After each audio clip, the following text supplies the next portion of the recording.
I never expected to hear those words from my own son. Mom, we need you to move to the basement, but what he didn't know, what he could never have imagined, was that the house he was trying to exile me from was mine. Completely, utterly, legally mine. Bought by my parents in 1965 when crosses burned in our yard, and neighbors threw bricks through our windows because a black family dared to live on their street. The house where my mother died protecting this legacy. The house now worth $450,000. That my son thought he could just redistribute. I sat at that kitchen table, looked at my son Marcus and his pregnant wife Tiffany, and I knew this moment would define everything. Would I be the accommodating mother who shuffled quietly to the basement, or would I be my father's daughter? The daughter of a man who stood on his porch with a shotgun and told the clan he wasn't moving. I smiled. I nodded. I said, let me think about it for a few days. And in those few days, I didn't just think, I investigated.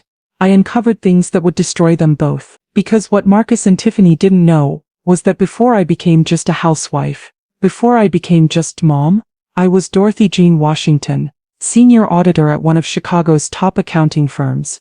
I knew how to follow money. I knew how to find what people tried to hide. By the time I called that family meeting, I had ammunition that would level them. But let me take you back. Let me show you how I got here. Let me show you exactly what they did and exactly how I made them pay for it. Welcome to my story. I share it with you today because I want every mother, every woman, every person who's ever been underestimated to know, you are not powerless. You never were. Sometimes you just need the right moment to remind the world who you really are. Now let's jump back to where this all began, and I promise you, if you stay with me until the end, you'll see justice served the way it should be. Before we continue, I just want to say thank you for taking the time to hear my story. If you're comfortable, let me know where you're listening from and what time it is where you are. Now let me tell you my story. 2 years ago, my life was quiet. Peaceful. Even. I was 66 years old, 3 years into retirement from nursing, 5 years widowed from my beloved Bernard. I lived in my 4-bedroom house in Southside Chicago, the same house I grew up in, the same house where I raised Marcus. The neighborhood had changed dramatically since 1965. What was once a battleground was now trendy, gentrified, full of young white professionals pushing expensive strollers and drinking $7 lattes. My house, with its original hardwood floors and mature trees, was worth a fortune. Real estate agents left notes on my door weekly. Cash offer, as is. No inspection needed. I threw them away. This house wasn't for sale. Not now, not ever. Marcus was my only child. At 33, he had a good job as a project manager at a tech startup, a beautiful wife named Tiffany, and what seemed like a stable life. They lived downtown in a nice apartment, posted photos of their brunch adventures on social media, seemed happy. Then came the phone call. Mom, I lost my job. His voice was tight with stress. The company did mass layoffs. Half the department is gone. My heart clenched. Baby, I'm so sorry, but you'll find something new. You're talented. Mom, can Tiffany and I stay with you? Just temporarily. A few months, maybe. We can't afford the apartment on just her salary. I didn't hesitate. Of course, this is your home. Come whenever you're ready. They moved in that weekend with a U-Haul full of their things. I gave them Marcus's old bedroom, the largest spare room with the best light. I cleared out my storage to make space. I cooked Marcus's favorite meal that first night. Pot roast, collard greens, cornbread, peach cobbler. I wanted them to feel welcomed. This is just temporary, Marcus said over dinner. I'm already applying everywhere. Tiffany smiled sweetly. We really appreciate this, Dorothy. You're so generous. The first few months were pleasant. I enjoyed the company after years of living alone. Tiffany was polite, helpful even. She'd load the dishwasher without being asked, fold laundry, keep their room clean. Marcus was busy with his job search, spending hours at my dining room table on his laptop. Then Marcus found a new job, better than his old one actually. Project manager at a larger company, $95,000 salary. I was thrilled. That's wonderful, baby. I hugged him tight. I'm so proud of you. I expected them to start looking for their own place. But weeks passed, then months. 6 months became a year became 18 months. They never mentioned moving out. They just settled in, deeper and deeper. And slowly, very slowly, Tiffany began to change. Part 2, the mask slips. It started with small comments, barely noticeable at first. Dorothy, have you ever thought about updating this living room?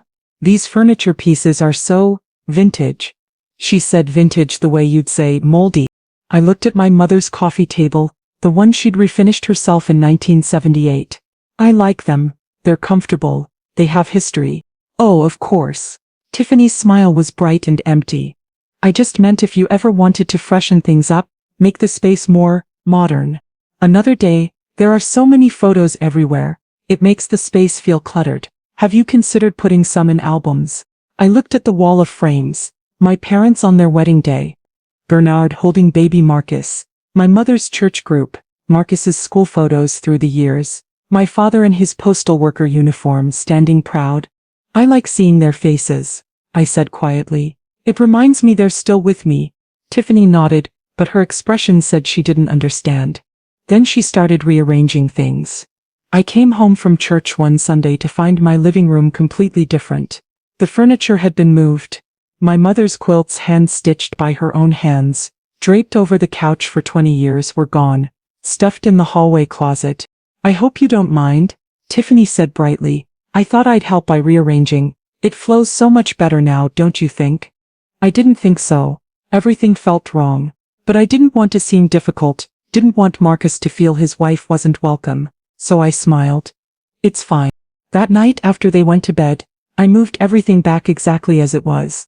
The next morning Tiffany saw what I'd done. Her jaw tightened. You didn't like my arrangement? I just prefer it the way it was. I'm used to it. Her lips pressed into a thin line. Of course.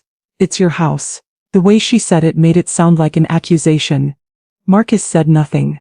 He just ate his breakfast, scrolled through his phone, pretended not to notice the tension crackling between his wife and his mother. Part 3. The pregnancy announcement. 18 months after they moved in, Tiffany gathered us in the living room. She was glowing, practically vibrating with excitement. We have news, she said, gripping Marcus's hand. I'm pregnant. 12 weeks. We're having a baby. My heart soared. A grandchild. My first grandchild. I jumped up, hugged them both. Felt tears of joy streaming down my face. Oh, baby, that's wonderful. That's such a blessing. Marcus beamed with pride. We're so excited, Mom. A little earlier than we planned, but we're ready. We're definitely ready, Tiffany added. And we're so lucky to be here, in this house with space for the baby. Something in her tone made me pause. The way she emphasized this house. The way she looked around, calculating, claiming. Over the next few weeks Tiffany's behavior shifted dramatically. Every conversation became about the baby, which was natural, but it wasn't just about the baby, it was about space, about rooms, about rearranging my entire house around her needs. We need to set up a nursery, she announced one evening over dinner. Somewhere close to our bedroom for night feedings. That makes sense, I agreed. The small guest room next to yours would be perfect. It's cozy, quiet, close by. Tiffany's face hardened. That room is tiny. Barely fits a crib and dresser. We need something bigger. She looked at me pointedly. We were thinking your sewing room would be perfect. My sewing room. The room at the end of the hall where my mother taught me to sew when I was 7. Where I made Marcus's Halloween costumes every year. Where my mother's 1960s Singer sewing machine still sat, still worked perfectly. Where I made quilts for church babies. Where I sat in my mother's rocking chair and felt her presence. My sewing room, I repeated slowly. You barely use it, Tiffany said quickly. When was the last time you actually made something? It's basically storage. It would be so much better as a nursery. We could paint it, make it beautiful, give the baby a real space. I use that room. I made a quilt last month for... You could do that anywhere. Tiffany interrupted. You could set up a sewing corner in your bedroom. You don't need an entire room for a hobby. She smiled, but it didn't reach her eyes. The baby needs it more. What's more important, old fabric or your grandchild? The way she framed it, like I was being selfish. Like I was choosing things over a baby. I looked at Marcus. He was studying his plate, pushing food around with his fork. Marcus, what do you think? He glanced up briefly. I mean, Mom, we do need space for the baby, and Tiffany's right that the guest room is pretty small. If you're not using the sewing room that much, not using it that much. My mother's room, my sanctuary, reduced to an underutilized space. I'll think about it, I said tightly. Tiffany's smile hardened. Well, don't think too long. We need to start setting up. I'm already 4 months along. Part 4. The Entitled Daughter-in-Law. Over the following weeks, Tiffany stopped asking and started informing. I ordered a crib online. It'll be delivered next week. We'll set it up in the sewing room. I'm meeting with a painter Thursday to discuss nursery colors. Thinking soft yellow, gender neutral. I hired a designer to help with the nursery layout. She's coming Monday to take measurements. Each announcement felt like a small invasion, a tiny theft of space and agency. And each time I said nothing. I watched her take over my mother's room piece by piece, decision by decision, without my permission. Then Tiffany brought her mother over for dinner.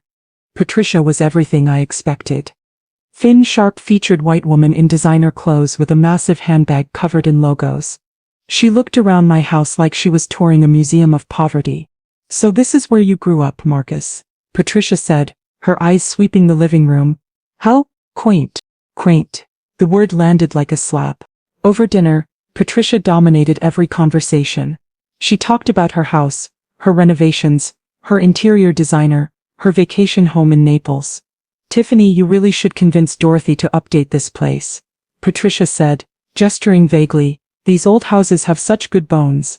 With the right renovations, this could be worth 600,000-700,000 easily. But as it is, she wrinkled her nose, it's very dated. I like it the way it is, I said evenly. Patricia looked at me with pity. Of course you do, dear, but you have to think about the future. When you're gone, Marcus will inherit this. Don't you want it to be worth something for him? When you're gone, like I was already dead. Already irrelevant. Actually, Mom, Tiffany jumped in. We were talking about that. It would be smart to do some updates now. Modernize the kitchen, redo the bathrooms, open up the floor plan. Especially with the baby coming, we need the space to be functional. I repeated. This is my house. Patricia laughed, light, dismissive, cruel. Well, technically yes.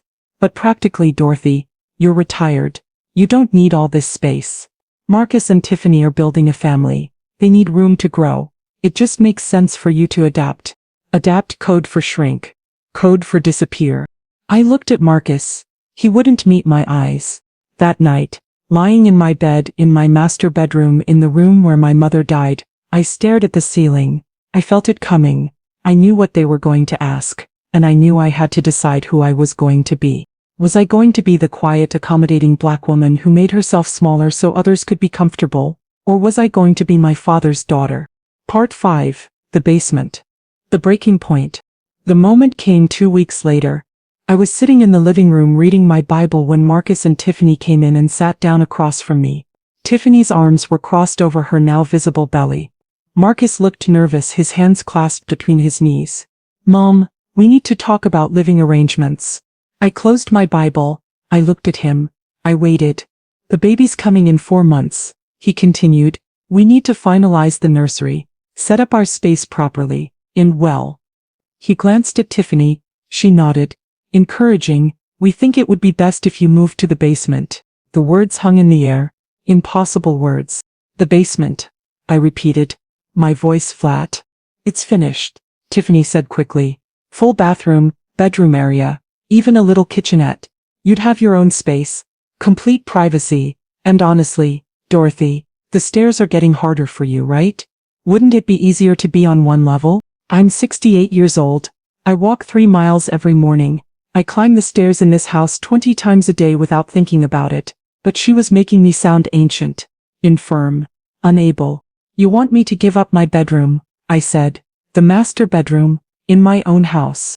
Marcus shifted uncomfortably. It's temporary, Mom. Just until we figure things out. Tiffany needs the attached bathroom. She'll be up all night with the baby. It just makes sense. And we'll need your current room eventually for when the baby gets older. We're thinking it could be a playroom. My room. My mother's room. The room where she took her last breath. Reduced to a future playroom. And where exactly do I fit in this arrangement? Tiffany sighed like I was being deliberately difficult. In the basement, Dorothy, we just explained. You'll have everything you need. You're retired. You don't need much space. We're building a family. We need room to grow. This house needs to work for us now. For us. Not for me. For them. You're telling me to move to the basement of my own house so you can take over the upstairs? We're not taking over, Marcus said weakly. We're just adjusting. We're all family. We all need to compromise. Compromise. Interesting word, because I was the only one being asked to give anything up. Can I have a few days to think about this? I asked quietly, my voice small, defeated. Tiffany's face tightened with impatience. What's there to think about? We need to start moving furniture this weekend. I already ordered a new bed for the master bedroom. King size. It's being delivered Saturday. She'd already ordered a bed for my room without asking me. I need time to pack my things, I said, letting my voice tremble. I let them see what they wanted to see. A tired old woman, a woman with no fight left. Okay, Marcus said, relief flooding his face. Take the week. We'll help you move Sunday. They stood and left. I sat there, Bible in my lap, hands shaking, not from fear, from rage, from a fury so deep and cold it felt like ice in my veins. They thought they'd won. They thought I was broken. They had no idea who they were dealing with. Part 6. The auditor returns. That night I went to my bedroom and opened my closet. From the top shelf I pulled down a fireproof box I hadn't opened in years. Inside was the deed to the house. The original deed from 1965 with my father's signature James Washington, and the updated deed from 2003 with my name Dorothy Jean Washington. Sole owner. Not Marcus, not Bernard, just me. I also pulled out my financial records, my pension statements, my investment portfolio, my savings accounts. Bernard and I had been careful, smart. I had more than enough to live comfortably for the rest of my life. I didn't need Marcus. I didn't need his help. I didn't need anything from him except respect. And he couldn't even give me that. The next morning I called my lawyer, Vernon Hayes. We'd gone to high school together 50 years ago. He'd handled Bernard's estate. He knew my family's history. Dorothy? He said warmly when I walked into his office. Good to see you. What brings you in? I sat down and pulled out the deed. I need to know my options. Vernon, I need to know my rights. I explained everything. The 2 years of Marcus and Tiffany living with me, the escalating demands, the disrespect, the basement. Vernon listened without interrupting. When I finished, he leaned back and steepled his fingers. Dorothy, that house is yours. 100% yours.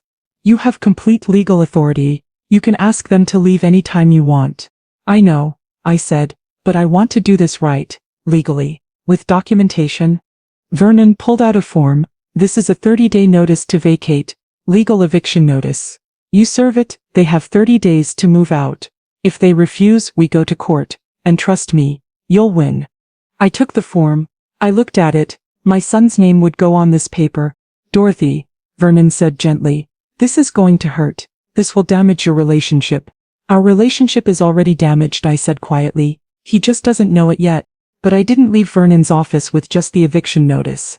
Because something was nagging at me. Something didn't add up. Vernon, tell me something. If Marcus has been making $95,000 a year for over a year now, and Tiffany makes good money too, why haven't they moved out? Why are they so desperate to take over my house? Vernon raised an eyebrow. That's a good question. Have you checked if they're having financial problems? How would I check that? Vernon smiled slightly. You used to be an auditor, Dorothy. One of the best in the city. I think you know exactly how. Part 7. Following the money. That evening, while Marcus and Tiffany were out at a doctor's appointment, I did something I'd never done before. I went into their room. My heart pounded. I felt like a criminal. But I pushed past the guilt. They were trying to exile me to my own basement. I had a right to understand why. I started with the obvious places. Dresser drawers. Closet shelves. Nothing but clothes and shoes. Expensive clothes and shoes, I noticed. Designer labels I'd seen in magazines. Then I checked the nightstands. In Tiffany's drawer, buried under some magazines, I found a folder. Inside were credit card statements. I sat on their bed and read through them, my auditor's brain automatically cataloging the information. Nordstrom, $3,400 restoration hardware. Tiffany & Co. $6,800. Whole Foods $80-90 for 1 month. SoulCycle membership $450 month. Equinox Gym membership $500 month. The list went on, and on, and on. 15 credit cards between them. Every single one maxed out or close to it. Total debt, over $180,000. $180,000 of debt. I sat there, statements in my shaking hands, and understood everything. They weren't living with me to save money. They were living with me because they had no money. They'd spent themselves into oblivion trying to maintain their downtown lifestyle, their social media perfect life, their appearance of success, and now they wanted my house. Not to share it, to take it, to eventually push me out completely and claim it as theirs. But I wasn't done. 'Cause if they had this much debt, how were they managing it? Where was the money going? I went to Marcus's nightstand. At the very back of his drawer, I found his laptop, an old one he didn't use anymore. I opened it and turned it on, grateful he'd always been terrible about logging out of things. I opened his email. I searched for payment, bank, transfer, and there it was. A correspondence with someone named Derek Chen. Dozens of emails going back months. Yo Marcus, need another $5K by Friday or I'm telling Tiffany everything. Bro, I'm serious. You owe me $47 KA. Now, pay up or your wife finds out about Atlantic City. Last warning. $50 K by end of month or I'm showing up at your house. I clicked on the earlier emails, going back in time piecing together the story. Marcus had a gambling problem. A serious one. He'd been going to casinos, playing online poker, betting on sports. He'd lost over $50,000 to this Derek person alone. And Derek was blackmailing him, threatening to tell Tiffany. So Marcus was paying him. Paying him with money they didn't have. Racking up credit card debt to cover gambling debt to hide gambling from his wife. And Tiffany? She had her own secrets. I found her credit card statements with charges to a cosmetic surgery center. Consultation $500. Procedure deposit $8,000. Breast augmentation $12,000. Rhinoplasty $15,000. She'd had extensive plastic surgery. Recently, while pregnant. No, the dates were from before the pregnancy. But she'd never mentioned it to Marcus. I found emails to the clinic asking about payment plans and hardship arrangements. They were both lying to each other, both hiding debts, both drowning. And their solution was to take my house.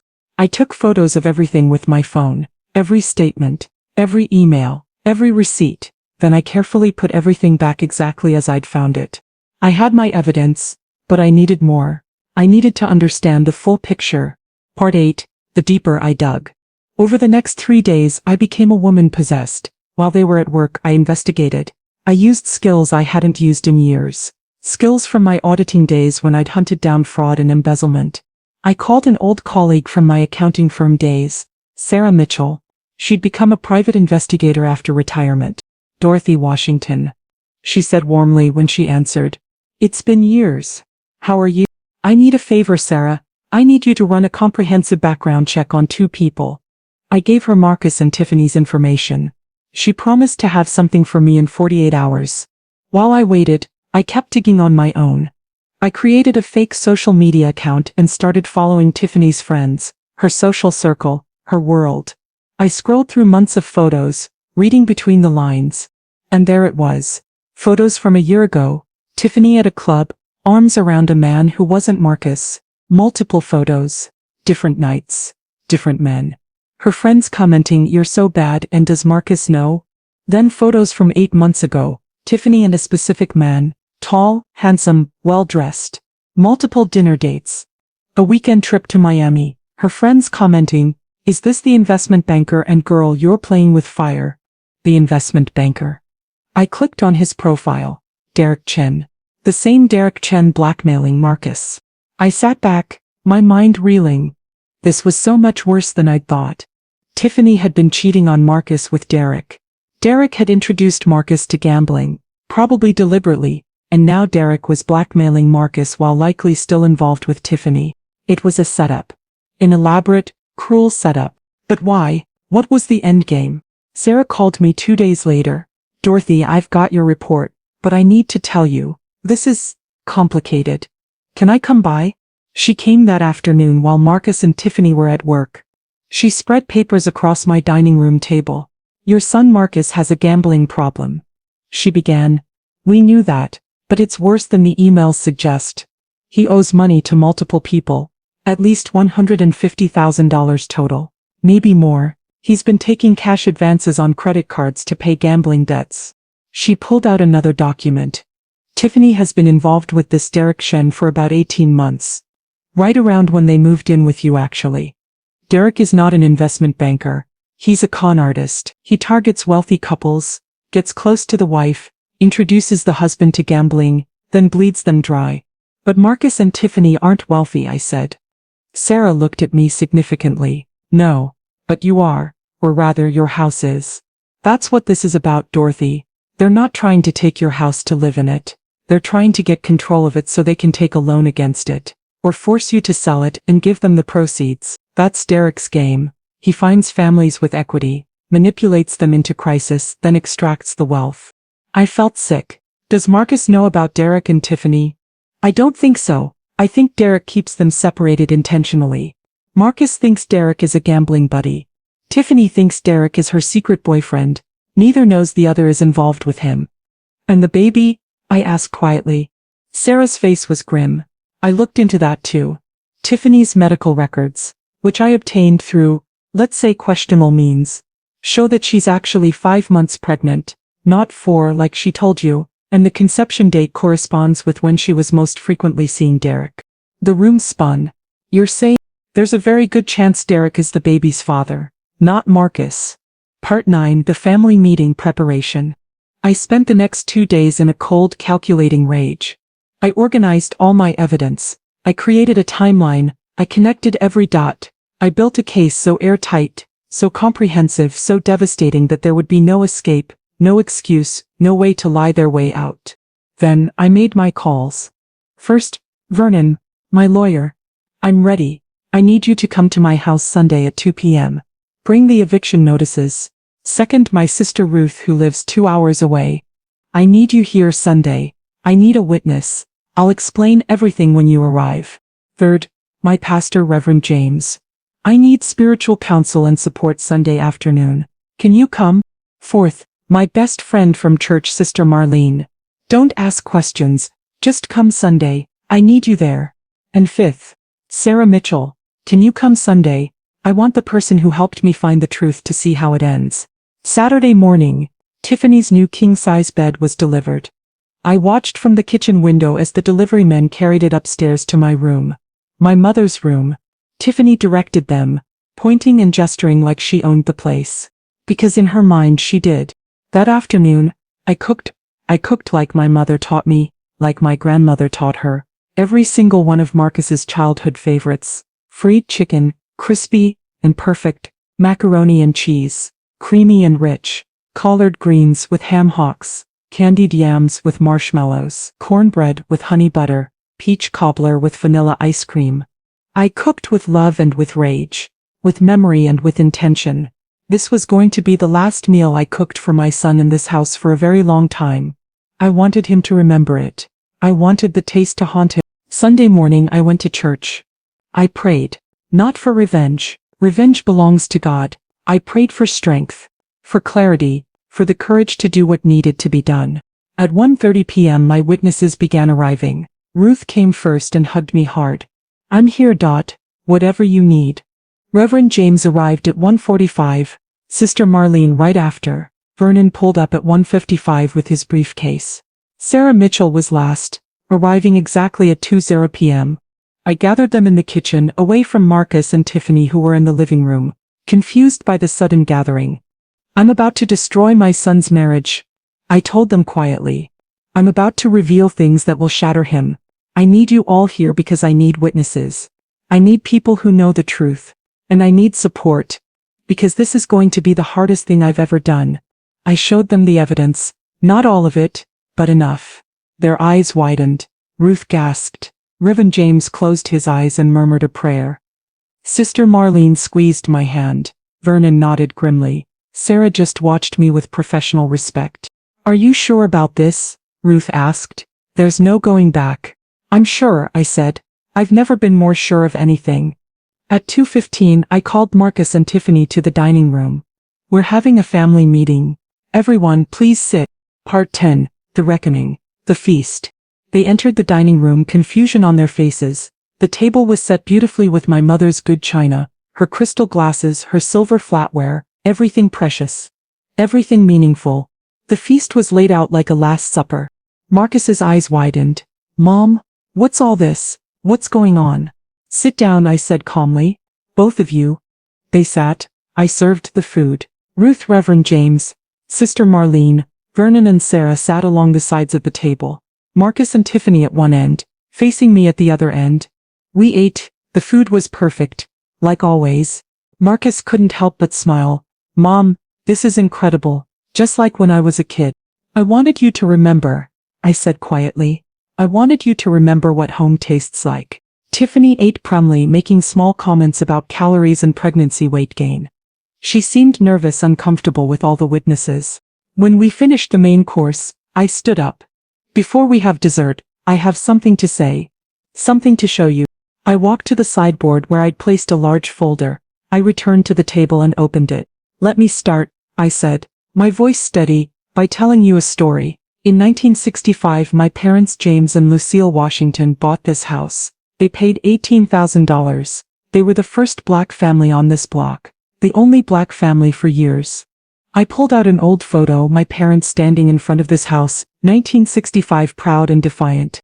They were not welcome here. Our windows were broken. Our car was vandalized. A cross was burned in our front yard. Right there. I pointed toward the front lawn. The Ku Klux Klan burned a cross where Tiffany's car is parked right now. Tiffany went pale. My father stood on that porch with a shotgun and told them he wasn't leaving. He told them they'd have to kill him to get him out. Because this house represented something. It represented dignity. It represented the right to exist in a space that told us we didn't belong. I pulled out the next document. The original deed. My mother died in the master bedroom. The bedroom you want to take from me. Tiffany. She died in the bed she shared with my father for 40 years. Her last words to me were, "Don't ever sell this house. Don't ever let it go." I promised her I wouldn't. I placed the current deed on the table in front of Marcus. When my mother died, I inherited this house. My name went on this deed. Dorothy Jean Washington. Not you, Marcus. Not my late husband Bernard. Just me. I own this house. 100%, solely, completely. It is mine. Marcus stared at the deed, really seeing it for the first time in his life. This house is worth $450,000 now, maybe more. I get calls from developers every week wanting to buy it. I throw their offers away, because this house is not for sale. This house is my legacy. I looked directly at Tiffany. You are a guest in my house.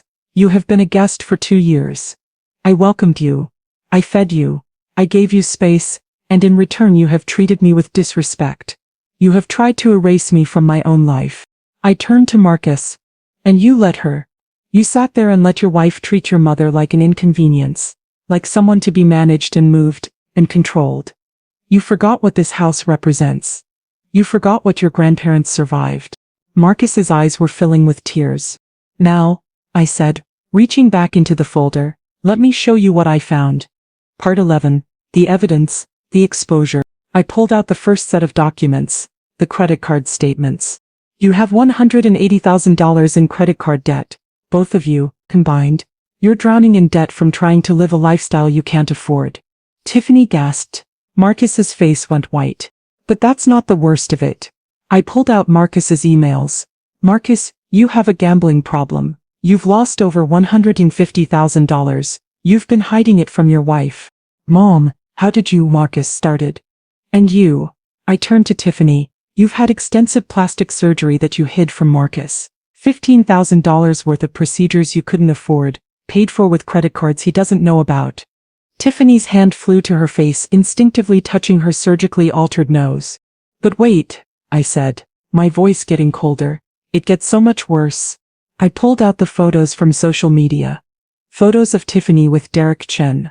You've been having an affair, for 18 months, with a man named Derek Chen. Marcus's head snapped toward Tiffany. What? And Marcus, I continued, the man who's been blackmailing you for your gambling debts. The man threatening to tell Tiffany everything. I placed Derek's photo in front of Marcus. That's Derek Chen, the same man. He's been playing both of you. He got Tiffany to seduce him while introducing you to gambling. He's been systematically destroying your marriage and your finances. And do you want to know why? I pulled out Sarah's investigation report. Because he's a con artist. His specialty is targeting couples who have access to valuable assets. He manipulates them into crisis, then positions himself to extract the wealth. In this case, he wanted access to my house. He convinced both of you separately that the solution to your problems was to take control of my property. The room was dead silent except for Tiffany's quiet sobbing. And here's the final piece, I said, my voice breaking slightly for the first time. Tiffany, you told us you're 4 months pregnant, but according to your medical records, you're actually 5 months pregnant. And the conception date? I placed the medical records on the table. The conception date corresponds exactly with when you were most frequently seeing Derek Chen, not Marcus. Marcus made a sound like he'd been punched in the stomach. He looked at Tiffany with absolute devastation. No, tell me that's not true. Tell me this baby is mine. Tiffany couldn't speak. She just cried, her face buried in her hands. I don't know for sure if Derek is the father, I said more gently. Only a paternity test will tell us that. But the timing suggests it's possible, maybe even probable. Marcus stood up abruptly, his chair clattering backward. You? He looked at Tiffany like he didn't know her. You were cheating on me. With the man who's been blackmailing me. And you might be carrying his baby. Marcus, Tiffany started. Get out, Marcus said, his voice strangled. Get out of this house right now. Marcus, please let me explain. Get out, he roared. Tiffany fled from the room sobbing. We heard her run up the stairs, heard her throwing things into bags, heard her desperate broken crying. Marcus collapsed back into his chair, his head in his hands. Mom, I'm so sorry. I'm so sorry. I didn't know any of this. I know you didn't, I said softly. But you knew. He looked up at me with red swollen eyes. You knew all this before tonight. Yes. Why didn't you tell me? Why did you do it like this? I sat down next to him. Because you wouldn't have believed me. If I'd come to you privately and said your wife is cheating on you, you would have defended her. You would have thought I was being jealous, controlling, trying to break you up. I needed you to see the evidence. I needed witnesses. I needed it to be undeniable. Vernon cleared his throat. Dorothy, should I? I nodded. He pulled out the eviction notice and placed it on the table. This is a 30-day notice to vacate, Vernon said formally. Marcus, Tiffany, you have 30 days from today to find a new place to live and move out of this house. Marcus didn't protest. He just nodded numbly. I understand. We'll be out.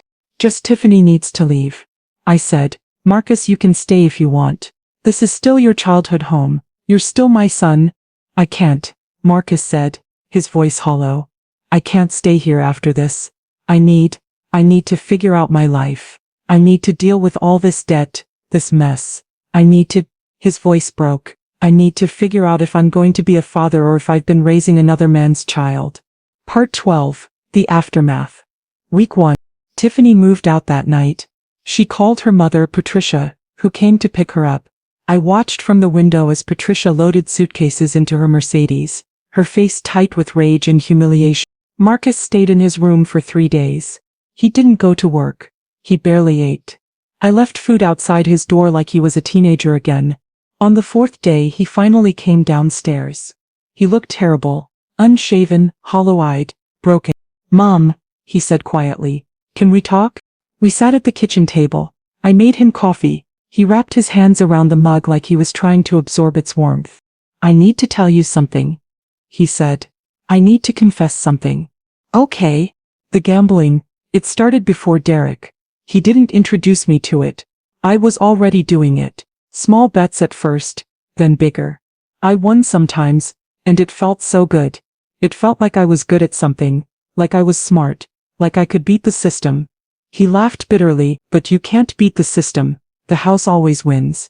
Why didn't you tell me you had a problem? Because I was ashamed. Because you worked so hard your whole life. Sacrificed everything for me, and I was throwing money away on poker games and horse races. Because I knew you'd be disappointed.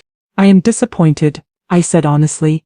But not because you have a problem. I'm disappointed because you didn't trust me enough to ask for help.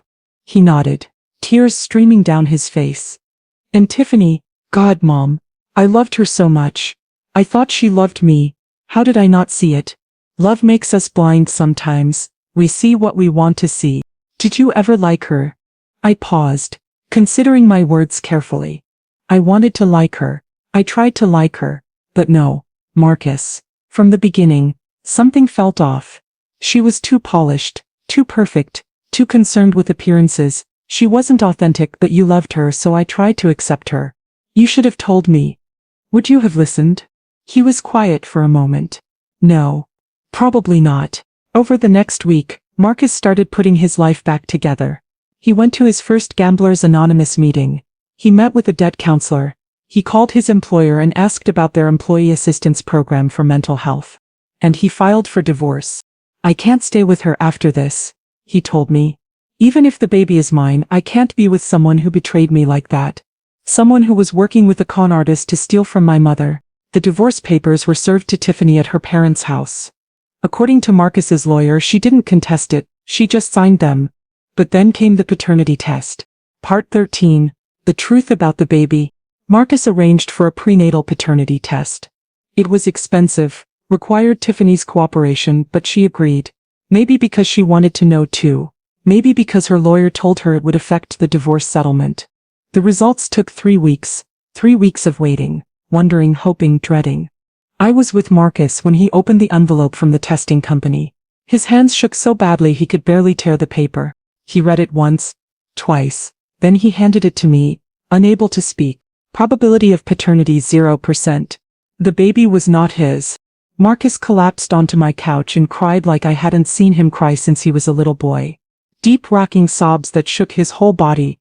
I held him, rocked him, let him grieve the loss of the child he thought was his, the future he'd imagined, the family that never was. I'm sorry, he kept saying. I'm so sorry, Mom. I brought her into your house. I let her disrespect you. I tried to make you move to the basement of your own house. I'm so sorry. Shh. I soothed him. You didn't know. You were manipulated. You were a victim too. But I should have protected you. I should have stood up for you. You're my mother. This is your house, your legacy, and I tried to take it from you. But you didn't, I said firmly. Because I didn't let you. Because I stood my ground. Just like my father taught me. Eventually, Marcus pulled himself together. He wiped his face, took a deep breath. What happens to Tiffany now? That's not our concern anymore. And Derek? Does he get away with this? I smiled slightly. Actually, no.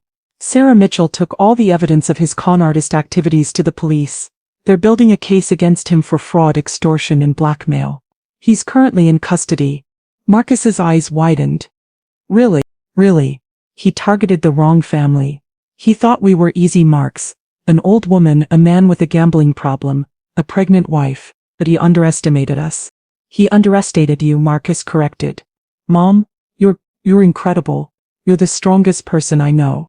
Part 14. Moving forward. 6 months later, Marcus moved out 3 weeks after the paternity results came back. Not because I kicked him out. I told him he could stay as long as he needed. He left because he wanted to. He needed to prove to himself that he could stand on his own. He got an apartment, small but nice. He continued his GA meetings, his therapy, his debt repayment plan. It would take him years to pay off everything, but he was committed. We had dinner together every Sunday at my house. Just the two of us. We talked about his week, his struggles, his small victories. We talked about his childhood, about his father, about the lessons he'd learned. I took you for granted, he admitted one Sunday. I took this house for granted. I never asked about its history, about what Grandpa and Grandma went through. I just assumed it would always be here, like air, like something I was entitled to. But now you know, I said. Now I know. He looked around the dining room, at the walls that had stood strong for 60 years. When you die, Mom, and I hope that's not for a very long time, what happens to this house? I pulled out a document I'd had Vernon draw up. I've updated my will. The house goes to you, but with conditions. Conditions? You cannot sell it for at least 20 years after my death. You can live in it, rent it out, whatever you need to do, but you cannot sell it, because this house is not just property, Marcus. It's a testament. It's proof that your grandparents survived, that they fought, that they won, and I need you to protect that legacy. Marcus read the will, tears in his eyes. I promise, Mom. I swear to you I will never let this house go. Tiffany gave birth in March. A boy. She named him Derek Jr. Yes, Derek Jr. She went back to Derek Chen after he got out on bail. According to the gossip that Sarah Mitchell occasionally shared with me, Tiffany was convinced he loved her, convinced they could be a family. The delusion didn't last long. Derek was convicted of fraud 6 months later and sentenced to 5 years in federal prison. Tiffany was left alone with a baby, no husband, no money, and a family that had disowned her.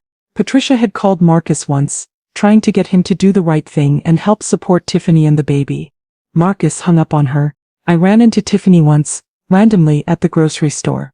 She was pushing a stroller, looking exhausted and defeated. She saw me and froze. "Dorothy," she said quietly. "Tiffany." We stood there in the produce aisle, 2 women who'd once lived under the same roof, now strangers. "I'm sorry," she said finally, "for everything. I was messed up. I made terrible choices." "Yes, you did. I know you probably don't believe me, but I really am sorry. About the house, about how I treated you, about Marcus, about all of it." I looked at her, really looked at her. She looked older than her years. The polish was gone, the designer clothes replaced with Target basics, the carefully maintained appearance crumbled. "I believe you're sorry," I said. "But sorry doesn't undo the damage." "I know." She glanced down at the baby in the stroller. "He's beautiful, isn't he?" I looked at the sleeping infant. "He's innocent. He didn't choose any of this." "No, he didn't." She paused. "How is Marcus?" "He's healing. He's getting better. He's rebuilding his life." "I'm glad." She sounded sincere. "He deserves to be happy. He's a good man, better than I deserved."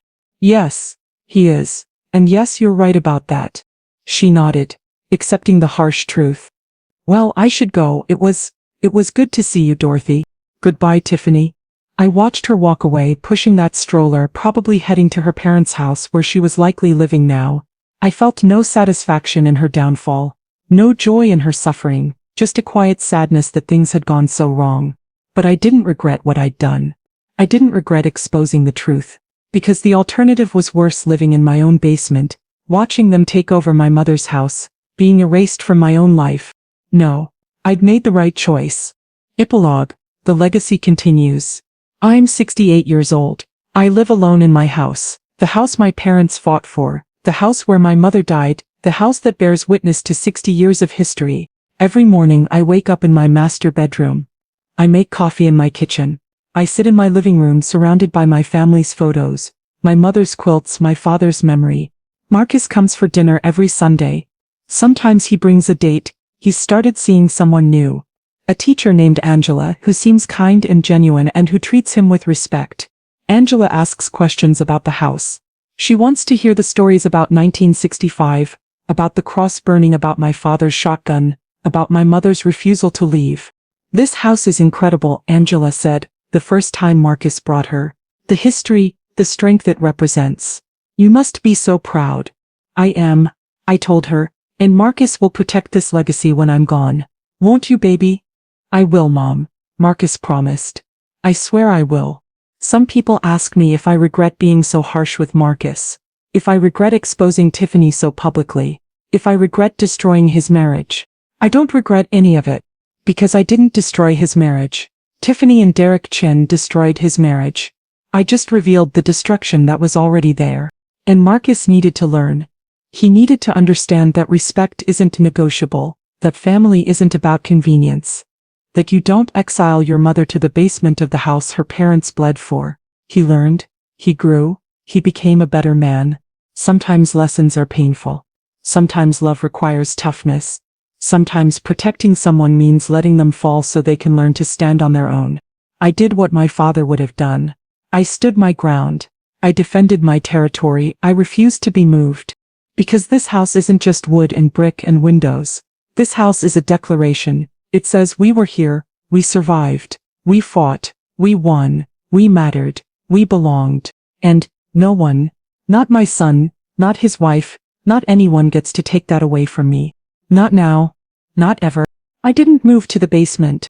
I stood my ground, and I would do it again.